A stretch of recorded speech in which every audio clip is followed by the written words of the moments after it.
بسم اللہ الرحمن الرحیم۔ شروع اللہ کے نام سے جو بڑا مہربان اور نہایت رحم کرنے والا ہے۔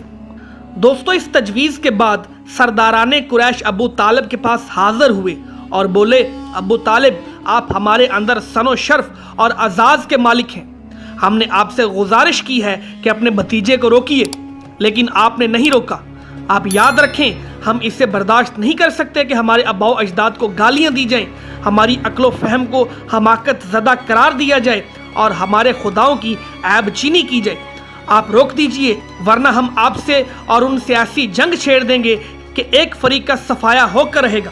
دوستو، ابو طالب پر اس زوردار دھمکی کا بہت زیادہ اثر ہوا اور انہوں نے رسول اللہ صلی اللہ علیہ وسلم کو بلا کر کہا، بھتیجے، تمہاری قوم کے لوگ میرے پاس آئے تھے اور ایسی ایسی باتیں کہہ گئے ہیں۔ اب مجھ پر اور خود اپنے آپ پر رحم کرو اور اس معاملے میں مجھ پر اتنا بوجھ نہ ڈالو جو میرے بس سے باہر ہو۔ دوستو، یہ سن کر رسول اللہ صلی اللہ علیہ وسلم نے سمجھا کہ اب آپ صلی اللہ علیہ وسلم کے چچا بھی آپ کا ساتھ چھوڑ دیں گے اور وہ بھی آپ صلی اللہ علیہ وسلم کی مدد سے کمزور پڑ گئے ہیں۔ اس لیے فرمایا، چچا جان، خدا کی قسم، اگر یہ لوگ میرے داہنے ہاتھ میں سورج اور بائیں ہاتھ میں چاند رکھ دیں کہ میں اس کام کو اس حد تک پہنچائے بغیر چھوڑ دوں کہ یا تو اللہ اس سے غالب کر دے یا میں اسی راہ میں فنا ہو جاؤں، تو میں نہیں چھوڑ سکتا۔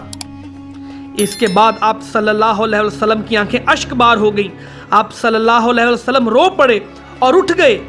جب واپس ہونے لگے تو ابو طالب نے پکارا اور سامنے تشریف لائے تو کہا، بھتیجے، جاؤ، جو چاہو کرو، خدا کی قسم میں تمہیں کبھی بھی کسی بھی وجہ سے نہیں چھوڑ سکتا۔ اور چند اشعار کہے جس کا ترجمہ ہے، بخدا وہ لوگ تمہارے پاس اپنی جمعیت سمیت بھی ہرگز نہیں پہنچ سکتے، یہاں تک کہ میں مٹی میں دفن کر دیا جاؤں۔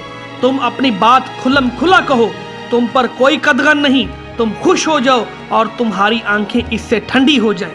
دوستو، اس کے بعد پچھلی دھمکی کے باوجود جب قریش نے دیکھا کہ رسول اللہ صلی اللہ علیہ وسلم اپنا کام کیے جا رہے ہیں تو ان کی سمجھ میں آ گیا کہ ابو طالب رسول اللہ صلی اللہ علیہ وسلم کو چھوڑ نہیں سکتے، بلکہ اس کے بارے میں قریش سے جدا ہونے اور ان کی عداوت مول لینے کو تیار ہیں۔ چنانچہ وہ لوگ ولید بن مغیرہ کے لڑکے عمارہ کو ہمراہ لے کر ابو طالب کے پاس پہنچے اور ان سے یوں عرض کیا، اے ابو طالب، یہ قریش کا سب سے بانکا اور خوبصورت نوجوان ہے، اس کی دیت اور نصرت کے آپ حقدار ہوں گے۔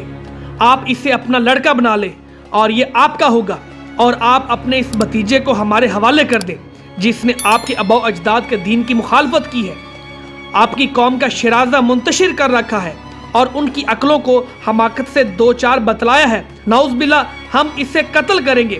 بس یہ ایک آدمی کے بدلے ایک آدمی کا حساب ہے۔ ابو طالب نے کہا، خدا کی قسم، کتنا برا سودا ہے جو تم لوگ مجھ سے کر رہے ہو۔ تم اپنا بیٹا مجھے دیتے ہو کہ میں اسے کھلاؤں پلاؤں، پالوں پوسوں، اور میرا بیٹا مجھ سے طلب کرتے ہو اسے قتل کر دو۔ خدا کی قسم، یہ نہیں ہو سکتا۔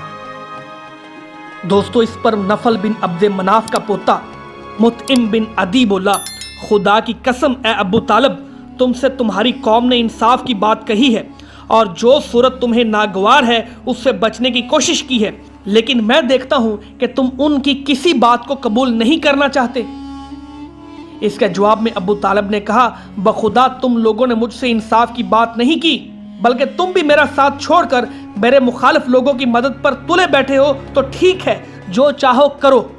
دوستو، سیرت کے ماخذ میں پچھلی دونوں گفتگو کے زمانے کی تعین نہیں ملتی، لیکن قرائن و شواہد سے ظاہر ہوتا ہے کہ یہ دونوں گفتگو 6 سن نبوی کے وسط میں ہوئی تھیں اور دونوں کے درمیان فاصلہ مختصر ہی تھا۔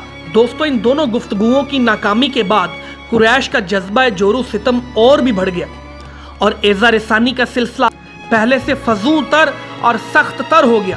انہی دنوں قریش کے سرکشوں کے دماغ میں نبی صلی اللہ علیہ وسلم کے خاتمے کی ایک تجویز ابھری، لیکن یہی تجویز اور یہی سختیاں مکہ کے جان بازوں میں سے 2 نادرہ روزگار سرفروشوں یعنی حضرت حمزہ بن عبد المطلب اور حضرت عمر بن خطاب کے اسلام لانے اور ان کے ذریعے اسلام کو تقویت پہنچانے کا سبب بن گئیں۔ دوستو، جورو جفا کے سلسلہ دراز کے 1-2 نمونے یہ ہیں کہ ایک روز ابو لہب کا بیٹا عتیبہ رسول اللہ صلی اللہ علیہ وسلم کے پاس آیا اور بولا،